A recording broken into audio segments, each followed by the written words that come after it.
পৃথিবীর মধ্যে 6টি শ্রেষ্ঠ দোয়া, এই দোয়াগুলোর আমল যদি কোনো বান্দা বান্দি করতে পারে তাহলে পৃথিবীতে যতগুলো দোয়া আছে তার ভিতরে এই দোয়াগুলোই সর্বশ্রেষ্ঠ দোয়া বলেছেন নবী করিম সাল্লাল্লাহু আলাইহি ওয়াসাল্লাম।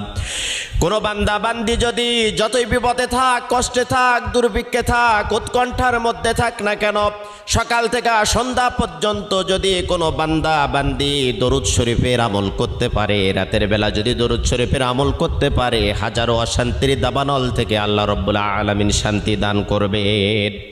1 নম্বরে দরুদ শরীফের আমল করবেন। 2 নম্বরে ইস্তেগফার।